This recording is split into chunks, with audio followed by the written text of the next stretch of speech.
여러분 안녕하세요. 가나안 성도교회 조청건 전도자의 매일 성경입니다. 여러분 반갑습니다. 자, 여러분 이제 오늘은 그 베드로전서 지난번에 이어서 그 13절부터 이제 19절 정도까지를 저희가 나누려고 해요. 그리고 이제 지난 시간에 저희가 나눴던 거를 이제 뭐 중요한 것만 잠깐만 한번 이렇게 회상을 해본다면 그 8절과 9절에서는 이제 무엇을 얘기한 거냐면은 너희가 보지 않았는데도 예수님을 보지 않았는데도 불구하고 그분을 사랑한다는 것은 이미 너희가 그 알 수 없는 또는 보지 않았던 그 예수님을 너희가 그 그리스도로 받아들이고 메시아로 받아들이고 그 다음에 그분을 사랑하는 것이기 때문에 그래서 그것이 무엇입니까? 예수님을 인정하고 예수님을 나의 구주로 받아들이고 그분을 사랑하는 것 이게 믿음이에요. 이게 믿음. 그러니까 이제 너희가 그 믿음을 가졌기 때문에 그 믿음을 가졌다는 것이 바로 너희의 구원을 증거하는 확증하는 어떤 증거가 된다. 이제 이런 말 하나 했고요.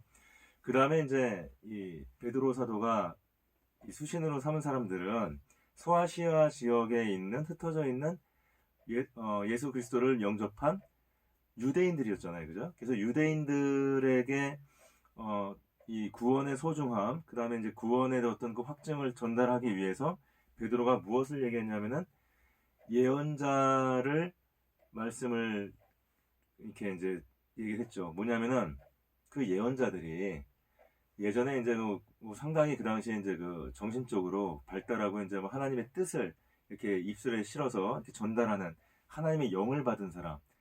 그야말로 그 성경을 이렇게 쓴 사람들이잖아요. 그 말씀을 통해서.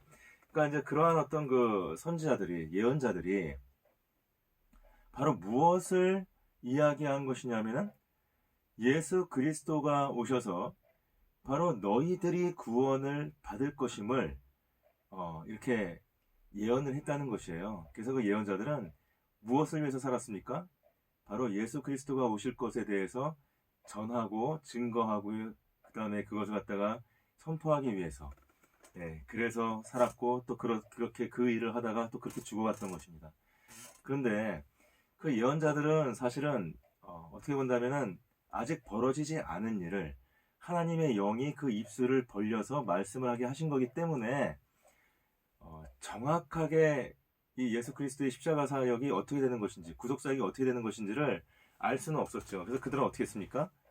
어, 연구를 했어요. 연구를 열심히 상고를 하고 그렇게 예언자들이 그 하나님의 말씀을 선포하고 전하면서도 또한 자신도 자기가 겪은 일이 아니기 때문에 예수님의 그 어떤 그 구속 사역에 대해서 그 다음에 그 구원 사역에 대해서는 굉장히 기대하고 자기들이 선포하고 있었지만 또 그것에 대해서 끊임없이 자기들도 이렇게 연구를 하고 상고를 하고 있었다.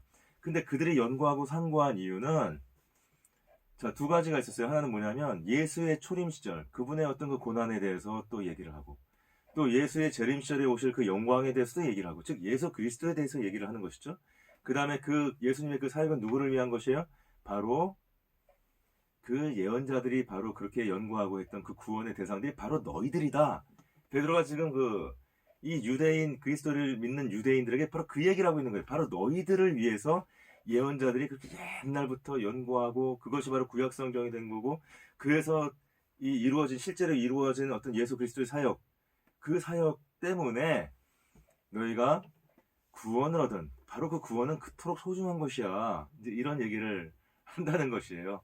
자, 그리고 자, 그것에 대해서 이제 누구도 얘기한다 그랬습니까?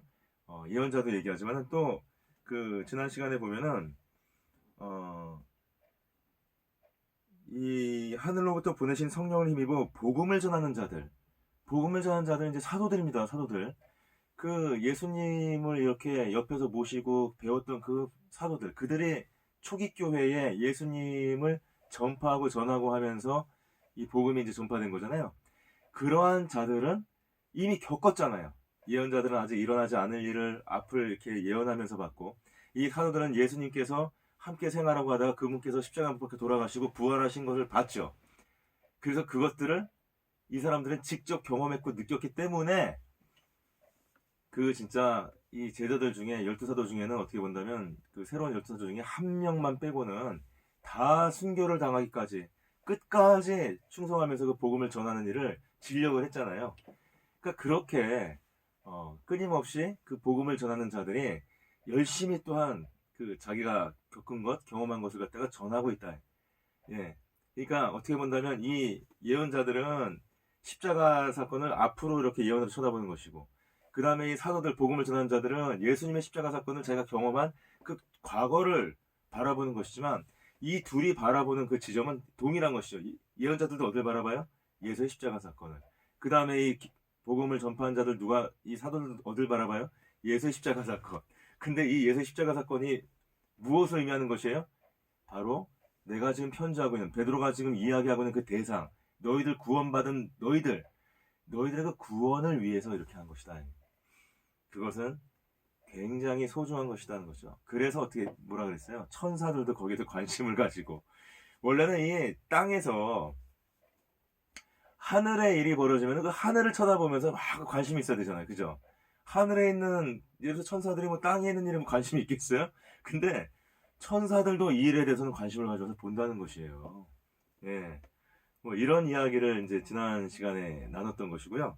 자, 오늘은 그 13절로 이제 19절 말씀인데요. 그럼 지난번까지는 이게 참 구원은 이렇게 소중한 것이야, 이제 이렇게 얘기를 한 것이고, 그 다음에 이제 오늘 13절부터 요 1장 뒤에 있는 25절까지는 뭘 말하는 거냐면, 자, 그런 소중한 구원을 우리가 가졌으니까 거기에 합당하게 행동해야 되겠지, 거기에 합당하게 살아가야 되겠지, 이렇게 얘기를 하는 것이죠. 그럼 그 합당하게 산다는 것이 뭐냐, 이런 거를 얘기하고 있다고 하겠습니다. 자, 우리가 그러면은 그 잠깐 이제 오늘 말할 그 베드로전서 1장 13절로 19절 말씀에 대해서 저희가 한번 이렇게 전체적으로 그 내용들을 한번 이렇게 개요를 한번 나눠보겠습니다. 자, 베드로가 소아시아 성도들이 받은 그 구원의 놀라움, 그 구원의 소중함을 언급을 했죠. 지금 그 12절까지 언급을 한 뒤에, 그러면 이제 구원받은 성도가 어떤 삶을 살아야 하는지에 대해서 얘기하기 시작합니다. 언제에서요? 13절 이후부터 그 다음에 1장 마지막인 25절까지 말씀입니다. 자, 이를 위해서 베드로가 어떻게 말을 하냐면요, 너희들이 그 과거에 가졌던 사역과 헛된 행실, 1장 14절, 뭐 18절, 그 다음에 또 외모로 사람을 평가하는 그런 행위, 그런 습관, 17절, 그 다음에 은과 금이라는 어떤 재물 같은 거를 가치 있게 생각하고 그거를 굉장히 중요하게 생각하는 어떤 그런 물질을 탐하는 마음, 그것에 가치를 두는 마음, 뭐 이런 것, 18절, 뭐 이런 것들은 다 뭐죠? 우리가 이제 예수님을 믿기 전에, 그 구원의 삶을 살기 전에 주로 우리가 세상에서 살 때에, 그렇죠? 그래서 이 땅에 속해 있는 여러 가지 가치들이라고 할 수가 있는 것이겠죠. 자, 근데 그런 것은 어떻게 하라는 것이에요? 떠나라는 것이에요. 그런 것을 떠나라. 그 다음에 이제 무엇을 그럼 가까이 해라. 자, 그러면 땅에 있는 것을 떠나서 어디로 가는 것이죠? 하늘의 속성에 있는 것에 가까이 가라, 이 말이죠. 하늘의 속성에 있는 것은 무엇입니까? 한마디로 거룩함이죠. 거기에서 15절, 16절에서 얘기를 하고 있는 것이고요. 그 다음에 우리를 구속해 주신 그 피, 그 거룩함의 근원, 바로 그 보배로운 피에 대해서, 즉 땅의 것과 하늘의 것을 대조해서 이렇게 얘기를 하면서 땅의 것은 좀 멀리하고 하늘의 것을 가까이 가라, 이렇게 얘기를 한다는 것이에요. 자, 그래서 구원받은 성도는 이 땅에 살고 있습니다. 그죠? 예, 저도 지금 이 땅에 살고 있고 여러분도 지금 이 땅에 살고 있잖아요. 하지만 우리들은 이 땅에 살지만 어디에 속한 사람들이에요? 하늘에 속한 사람들이에요. 그래서 베드로전서 처음에 보면 그 수신자들이 뭐라 했어요? 나그네, 이런 얘기를 했잖아요. 나그네. 여기 살고 있는데 내 주소지가 여기인데 뭐가 나그네야. 이게 아니라 우리가 비록 주소지가 여기라 할지라도, 내 가족과 가정이 여기 있다 할지라도, 우리의 본향은, 우리의 집은 어디에 있는 것이에요? 하늘에 있는 것이에요. 하늘에. 그래서 거기가 우리의 집이기 때문에 우리는 그 집을 떠나 있는 나그네다, 이런 얘기를 하는데, 결국은 우리는 그러면 나그네로서 이 세상을, 이방인으로서, 외국인으로서 살게 되는 것이죠. 그래서 그 우리가 받은 구원은 이 땅에 속한 무슨 뭐 은이나 금이나 이런 것이 아니라 보배로운 그리스도의 피. 즉 무슨 말이냐면, 우리가 이 땅에 이방인과 나그네로 있다? 그러면 왜 그러냐? 그것이 왜 그런 것이냐? 우리가 뭘 갖고 있어요? 구원을 갖고 있기 때문에. 근데 그 구원을 갖고 있는데 그 구원이 이 땅에 있는 금이나 은으로 얻는 것이 아니라, 그렇죠? 하늘에 있는 예수 그리스도의 보배로운 피로 얻은 것이기 때문에 우리의 이 본질은 이제 어디 있는 것이에요? 이 구원의 본질이 하늘에 있기 때문에 우리는 하늘에 속한 사람입니다. 이렇게 얘기를 하는 것이에요. 그러니까 너희는 하늘에 속한 사람이라는 그것들을 잘 자각을 하고 거기에 합당하게 살고 이 땅에 있는 것들에 가치를 두지 말아라. 이렇게 이제 얘기를 하는 것이라고 할 수 있겠습니다. 자, 그럼 우리가 이제 장절을 한 절 한 절 이렇게 이제 보면서 한번 얘기를 나눠보도록 하겠습니다. 자, 그러면은 이제 13절부터 우리는 여기에 대해서 뭐라고 소제목을 붙일 수 있냐면요. 구원에 대한 합당한 반응이 무엇이냐. 그러면 구원이 소중한데, 자, 거기에서 합당하게 반응을 해야 된다. 그 구원에 대한 합당한 반응이 무엇이냐. 핵심 키워드는 뭐예요? 거룩함이다. 이렇게 얘기를 하는 거죠. 거룩함. 자, 그래서 이 거룩함의 모델은 누구예요? 바로 예수님을 얘기를 하는 것입니다. 왜 그렇습니까? 우리 13절을 보면 그러므로 너희 마음의 허리를 동이고 근신하여 예수 그리스도에 나타내실 때에 너희에게 가져올 은혜를 온전히 바랄지어다. 여기서 우리가 주목할 수 있는 말이 무엇입니까? 허리를 동인다. 우리 허리를 동인다는 말에서 무엇을 떠올릴 수가 있다 그랬습니까? 요한복음 13장 4절에 보면 예수님께서 제자들의 발을 씻겨주기 위해서 이렇게 허리를 숙이면서 그 발을 물로 적셔서 씻은 다음에 어떻게 하려고? 수건을 닦잖아요. 그래서 발을 씻어주기 위해서 수건을 갖다가 허리에다 이렇게 동인 다음에 발을 씻어줘요. 그래서 지금 여기 보면 13절에 나와 있는 너희 마음의 허리를 동이라는 얘기는 뭐냐면 예수님께서 제자들의 발을 씻겨주기 위해서 겸손하게 이렇게 무릎 꿇고 그 다음에 허리를 이렇게 숙인 것처럼 너희들도 그 마음의 허리를 동이라. 너희들의 마음을 겸손하게 예수님처럼 겸손하게 그렇게 가져라. 즉 지금 베드로는 우리가 그 구원의 소중한 구원을 받은 자로서 합당하게 사는 삶의 모범을 누구를 지금 두고 얘기를 하는 거라고 할 수 있어요. 바로 예수님을 두고 하는 얘기라고 할 수가 있지요. 그리고 이제 우리가 이제 여기에 대해서 레위기 11장 44절 말씀 한번 보겠습니다. 레위기 11장 44절 말씀 보면 이렇게 써 있어요. 나는 여호와 너희 하나님이라 내가 거룩하니 너희도 몸을 구별하여 거룩하게 하고 땅에 기른 바 기어다니는 것으로 인하여 스스로 더럽히지 말라. 자, 그래서 근본적으로 지금 베드로는 이 거룩함이라는 것으로 이렇게 이제 얘기를 하려고 하는 것이고 주제를 그 다음에 그 실제적으로 본 그 모습, 실제 그 말씀이 예수님이잖아요. 말씀 자체가 살아있는 말씀. 그 예수님을 모델로 모범으로 해가지고 이제 우리 그리스도인들이 어떻게 살아가야 될지에 대해서 말을 하려고 하고 있다. 이렇게 우리가 말을 할 수가 있겠습니다. 자, 그래서 13절을 보면 너희는 마음의 허리를 동이고 근신하여 예수 그리스도를 나타내실 때에 너희에게 가져올 은혜를 온건히 바랄지어다. 이랬습니다. 바랄지어다? 바라고 있는 거예요, 지금. 바라고 있는데 이제 왔습니까, 지금? 예수 그리스도가 재림을 하셨습니까? 하지 않았잖아요. 근데 내가 그걸 바라고 겸손하게 마음을 이렇게 허리를 예수님께서 제자들의 발을 씻어줄 때 이렇게 허리를 동인 것처럼 나도 마음의 허리를 이렇게 동이고 뭐 하고 있는 거야? 예수님의 재림을 올 때까지 내가 그것을 준비하고 있는 것이죠. 준비하는 거. 그러니까 준비하고 있어라. 자, 구원에 합당한 자세 첫 번째가 뭐예요? 예수님의 겸손함을 배우고 그러한 자세로 예수님이 다시 오실 때까지 준비하고 있어라. 이렇게 하는 것이죠. 자, 그 다음에 이제 그 14절을 보면 너희가 순종하는 자식처럼 이전 알지 못할 때 줬던 너희 사역을 본삼지 말고. 그러면은 자, 이 똑같은 말인데 이렇게 표현이 두 개로 돼 있죠. 너희가 순종하는 자식처럼. 그러면 순종하라는 얘기입니다. 순종하는 자식이 되라 이 말이거든요. 근데 순종하지 않는 거는 뭐예요? 이전에 알지 못할 때 쫓던, 즉 너희가 구원을 알지 못할 때 그 생활을 쫓았어요. 거기에 따랐어요. 그러한 너희의 사욕을, 사사로운 욕심, 너희들의 그 사적인 욕망, 이것들을 본받지 말고. 어디에 순종하라는 겁니까? 순종하는 자식처럼 하라. 예, 어디에? 믿음에 순종하고 말씀에 순종하고, 그죠? 성령의 말씀에 순종하고 뭘 하지 말라고요? 그것은 뭐랑 다른 거예요? 이전에 네가 알던 거를 줬던 거랑은 다른 거예요. 그죠? 그러니까 어디에 순종하라? 구원을 지키기 위해서 믿음에 성령의 말씀에 순종하라. 옛날에 네가 줬던 사역을 쫓지 마라. 이렇게 얘기를 하는 것이죠.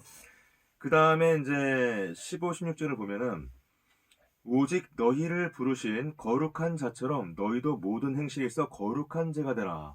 이거 저희가 아까 레위기 인용했던, 그죠? 레위기 11장 44절에 나왔던 말씀 생각이 나는 거죠.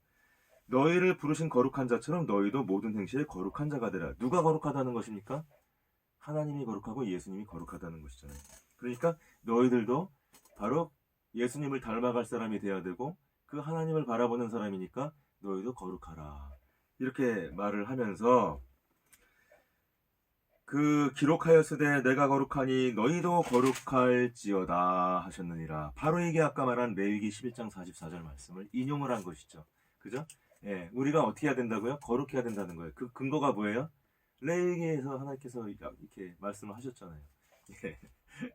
그 레위기는 우리가 이제 그 조금 뭐 하나 말을 좀 보충을 한다면 이스라엘 백성이 처음에 이제 그 야곱이 식구들을 데리고 이제 그 기근을 피해 가지고 이집트로 가잖아요. 요셉이 총리를 할 때 70명이 갑니다. 근데 이것이 이들이 이제 그 막 불어나 가지고 장정만 한 60만 명 정도 되고 한 200만 명 어린아이 뭐 여자 뭐 할아버지 할머니 막 합치면 이 정도 됐을 때 이제 백성이 이렇게 이제 형성이 돼 가지고 하나님께서 그 백성들 이제 나라를 세월 이스라엘 가나안 땅으로 인도해서 예수님이 오실 그것을 준비할 그 나라, 예, 하나님의 그 신정국가를 만들기 위한 백성을 준비하셨어요. 이 백성들이 그래서 모세를 통해서 애굽을 하죠. 애굽에서 이제 탈출을 해서 14장 정도 되면 이제 애굽을 나옵니다. 나와서 이제 그 홍해를 이렇게 딱 벌려가지고 이제 그 애굽의 군대를 따돌리고 이렇게 나와서 도착하는 데가 어디냐면은 시내산 삼각형 이렇게 거꾸로 되어 있는 것처럼 생겼는데 요 꼭지점 있는 지역에 시내산이 있어요. 이걸 시나이 반도란다. 시내 반도 끝쪽에 시내산이 있는데 출애굽기 19장쯤 되면 여기 도착을 해요. 그 다음에 민수기 출애굽기 19장 이후부터 그 다음에 레위기 그 다음에 민수기 한 11장까지 요 1년 동안 요 앞에 머물러 있거든요. 그리고 거기서 그 시내산에 있으면서 제사를 어떻게 하는 것도 배우고 하나님이 이제 율법을 주시고 십계명을 주시고 이러면서 그 백성으로서 살아가야 될 어떤 그 율법을 받는 것이에요. 어떤 법칙을 받는 것이죠. 이게 무슨 얘기냐면 여러분 그 결혼을 생각하면은 제가 뭐 항상 하는 비유지만 결혼하기 전에 남이었잖아요. 그죠? 남이었는데 근데 결혼을 하게 되면 그 결혼식이라는 어떤 그 예식을 치르고 결혼한 이후부터는 남편으로서 해야 할 일, 아내로서 해야 될 일을 서로가 해야 되잖아요. 그죠? 실제로 그걸 해야 이게 부부가 되는 것이지, 뭐 결혼식만 올렸다고 했는데 그냥 맨날 떨어져 살고 전혀 신경 안 쓰는 게 부부가 아니잖아요. 하나님이 지금 그거 하시는 거예요. 예. 그래서 시내산 앞에서 백성들에게 마치 그 결혼하듯이 나는 너의 하나님이 되고 너는 나의 백성이 된다. 그러려면 어떻게 해야 되는 거야? 하나님의 백성으로서 해야 될 일. 그죠? 또 내가 너의 하나님으로서 내가 너희를 지키고 보호하겠다는 약속. 바로 이런 것들을 갖다가 주고받으면서 하나님의 백성으로 이 백성이 이제 되는 것이고, 그럼 주권을 받은 거야. 하나님의 주권을, 신정국가의 주권을. 그 다음에 이제 나라만 들어가서 영토만 있으면 백성, 주권, 영토가 형성돼서 이 국가가 이제 이루어지는 것이잖아요. 즉 레위기라는 것은 뭐냐면 이 시내산 앞에서 1년 동안 있을 때 하나님께서 너희들은 백성은 이렇게 살아라 저렇게 살아 또 제사는 이렇게 지내라 뭐 이렇게 여러 가지의 어떤 그런 그 율례와 규례를 주시는 그런 부분이거든요. 근데 그걸 왜 주시는 거예요?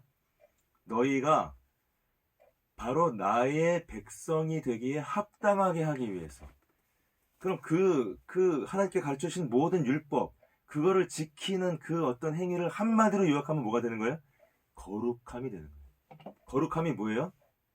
아, 나 거룩해. 아, 목소리 딱 낮추고. 아, 나 거룩해. 뭐 이렇게 더러운 물 있으면 피하고 옷도 막 깔끔하게 입고 다니. 이게 거룩한 게 아니고요. 그게 아니고 거룩함이라는 것은 구분됐다는 거예요. 구별되었다. 무엇과? 세상과 구별되었다. 그럼 세상과 구별됐으면 나의 행동 하나하나, 나의 생각 하나하나, 내가 바라보는 가치관 다 달라야 되잖아요. 그죠? 그게 하나님의 백성으로서 합당하게 돼야 되잖아요. 그죠? 그죠? 예. 그거를 준 것들, 그 방법을 알려준 것이 바로 율법, 규례, 뭐 이런 거란 말이에요. 그러니까 지금 통하는 거잖아요. 지금 이 베드로전서에서도 지금 보면은 하나님의 백성으로서 구원을 받았단 말이에요. 예수님을 믿음으로 이제 구원을 받았기 때문에 하나님의 백성이 됐단 말이에요. 그러면 하나님의 백성이 됐기 때문에 하나님의 백성으로서 내가 해야 될 일이 있는 거죠. 그죠? 예, 그 옛날에 이스라엘 백성이 신의 산 앞에서 이렇게 규례와 율례를 받았듯이 이제는 신약 시대가 됐잖아요. 너희들이 예수님을 믿으면서 새롭게 예수님을 통해서 이제 얻게 된 그 구속, 사역을 통한 그 어떤 구원, 그 구원에 합당한 백성이 되기 위해서 어떻게 해라, 이제 이런 얘기를 하는 것이죠. 마치 신의 산 앞에서 백성들이 이렇게 받았던 것처럼 옛날에 이스라엘 민족이 지금 그 얘기를 하고 있는 거예요. 예. 자, 그래서 뭐 그 얘기한 게 뭐냐면 너희가 겸손하라는 얘기 일단 했죠. 13절에서. 그리고 재림 때까지 그 겸손이 언제까지요? 예수님 다시 오실 때까지 내가 겸손한 마음으로 이렇게 있어야 된다는 거예요. 첫 번째가. 두 번째는 개인의 사욕을 쫓지 아니하고 너희는 성령의 말씀에 순종해라. 그죠? 이거 말하는 거고. 그 다음에 이제 뭡니까? 거룩하라. 세상과 구분되어라. 이제 이런 얘기 하는 거죠. 15, 16절. 자, 그 다음에 이제 뭐예요? 17절. 외모로 보시지 않고 각 사람의 행위대로 판단하시는 자를 너희가 아버지라 부른즉 너희의 나그네로 있을 때를 두려움으로 지내라. 여기는 지금 두 가지의 어떤 말들이 나오는 건데요. 자, 일단 하나님은 어떤 분이세요? 외모를 보지 않으시는 분이십니다. 이렇게 얘기를 하죠. 자, 근데 하나님은 외모를 보지 않는, 그러니까 하나님이 어떤 분이다? 지금 이 말을 하는 거예요. 하나님은 어떤 분이에요? 겉으로 보지 않아요. 외모를 보지 않는 분이시다. 그러면 외모를 보지 않고 뭐를 보는 거예요? 그 마음을 보고, 그 다음에 그 마음을 본다. 외모를 보지 않는다. 마음을 본다. 이 말을 왜 했을까요? 겉으로 막 내가 하나님 사랑해. 말로는 막 하나님 사랑해요. 알죠? 하나님 나 사랑하는 거. 뒤로는 막 돈 챙기고. 헛날 관심 어디 딴 데가 있고. 세상에서 높아지는 거. 무슨 눈에 보기 좋은 거 보는 거. 귀에 듣기 좋은 거 듣는 거. 이런 거에 온통 막 이렇게 빠져 있고. 막 더 심하면 막 나쁜 짓 하고. 그죠? 그거를 하나님이 안다는 거예요. 너희들 겉으로 아무리 그 외식을 해봤자, 가식적으로 행동해봤자, 외모를 보지 않고 하나님은 안을 본다. 그럼 이 얘기를 왜 했을까요? 하나님은 바로 그런 것들을 보고 나중에 뭘 하신다는 거예요? 심판하신다는 겁니다. 하나님은 어떤 존재입니까? 심판자라는 거예요, 심판자. 그러니까 우리는 그 하나님께 심판을 받는 존재인 거예요, 우리가. 그러니까 우리가 그리고 하나님의 그 심판은 우리가 겉으로만 꾸미고 겉으로만 가식적으로 행동한다고 우리가 벗어날 수 있는 것이 아니라 진정한 마음으로, 우리의 진정한 어떤 속으로 그걸 다 판단하시는 분이기 때문에 우리가 그 하나님이 바로 그러한 심판자라는 것을, 우리의 마음을 감찰하시는 분이라는 것을 알아야 된다. 이제 이런 말을 하는 것이죠. 그러면 하나님은 외모를 보지 않으시는 분이고 각 사람의 행위대로 판단하시는 자. 그 판단이라는 말이 나오지 않습니까? 심판하신다는 얘기예요. 그런 분이 하나님입니다. 근데 그런 하나님을 우리가 뭐라고 불러요? 아버지라고 부른다는 거예요. 심판이라는 것은 사실은 내가 심판자라는 것은 앞에서 꼼짝도 못하고 내가 무슨 아버지 이러면서 아버지는 뭐예요 원래? 나를 오래 보호해주는 사람. 그죠? 내가 필요한 것들을 갖다가 공급해주는 사람. 누가 나쁜 놈이 나를 막 때리려고 그러고 쫓아오면 오히려 보호해주는 사람. 이게 아버지지, 이게 심판자는 아니잖아요. 심판자와 아버지라는 개념은 어떻게 보면 지금 반대가 되는 개념이 이게.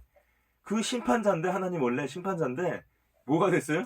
너희들의 아버지가 됐다는 거야, 아버지가. 그러니까, 너희가 그 아버지로 부르는 바로 그분이 사실은 심판자라는 거예요. 그러니까, 너희가 어떻게 해라? 그 하나님을 대할 때, 하나님의 어떤 백성이 합당하게 맞추어서 행동해라. 그죠? 두려움으로 지내라는 얘기는 뭐예요? 행동을 조심조심해라 이 말이잖아요. 막 하지 마라. 하나님 앞에서 너희가 아버지가 되었지만 그분은 심판자야 원래는. 그러니까 너희들이 그 앞에서 이렇게 함부로 행동하지 마라. 이렇게 얘기를 하는 것이죠. 자, 그 다음에 이제 우리가 그러면은 이제까지는 그러면 이제 이렇게 어떤 거룩하게 살아야 된다, 이렇게 살아야 된다, 이렇게 하지 말아라고 하는 어떤 그 행위의 준칙, 뭐 규례 이런 것들을 지금 우리한테 마치 그 레위기 때 뭐 신에서 언약을 이렇게 줬어요. 그 왜 하는 거예요? 하나님의 백성이 되기 위해서. 하나님의 백성에 합당한 삶을 사는 것 때문에. 자, 그러면 왜 하나님의 백성으로서의 그 삶을 살게 되는 것일까요? 왜 그래야 되는 것일까요? 우리가 즉 거룩한 삶을 살아야 되는 그 이유가 무엇일까? 다시 한번 이제 이렇게 짚어주는 거죠, 베드로 사도가. 자, 너희가 알거니와 너희 조상의 유전한 망령된 행실에서 구속된 것은 은이나 금같이 없어질 것으로 한 것이 아니오. 자, 여기서 말하면 구속이라는 말이 나옵니다. 구속이 뭡니까? 구속. 옛날에 보면은 이 당시에 이제 노예 제도가 있었어요. 여러분, 그 초대교회의 성도 중에 60%가 노예라고 제가 말씀드린 적 있죠. 그러니까 노예 제도가 아주 횡행했던, 여러분 교회 갔는데 60%가 노예란 말이에요. 그러니까 아주 뭐 노예라고 얘기하면 이렇게 딱 알아들을 수 있겠죠, 그 당시 사람들이. 근데 그 속전이라는 것, 구속이라는 건 뭐냐면 노예가 있는데 그 노예에서 이렇게 풀어주는 거. 그 노예를 풀어주려면은 뭐를 해줘야 몸값을 치러야 되는 거예요. 몸값을 치르는 거. 그게 바로 구속이에요. 그래서 그 몸값을 치르는 그 돈을 뭐라 그러냐? 구속을 해주는, 구속이 뭡니까? 몸값을 치르고 이렇게 해방시켜주는 거예요. 그래서 그 구속을 해주는 돈이라서 속전이라고 합니다. 구속을 해주는 돈, 속전. 전이 그 몇 전 있어? 뭐 이게 돈이잖아, 돈. 구속을 해주는 전, 속전 이렇게 말을 한다는 것이에요. 자, 그래서 너희 조상의 유산한 망령된 행실. 우리는 지금 어디에 얽혀 있는 거야? 망령된 행실, 죄의 죄. 우리는 지금 죄에 얽매여 있는 거예요, 죄. 행실, 이 망령된 행실이 죄에 얽매여 있는데 거기서 그 노예처럼 되어 있는 우리를 풀어줬다는 거예요. 구속을 해줬다는 얘기, 속전을 내고.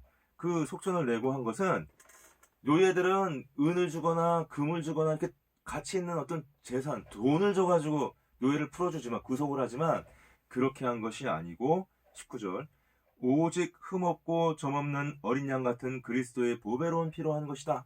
자, 그러면 이 금이나 은은 뭐예요? 세상적인 것이죠. 세상적인 것. 그죠?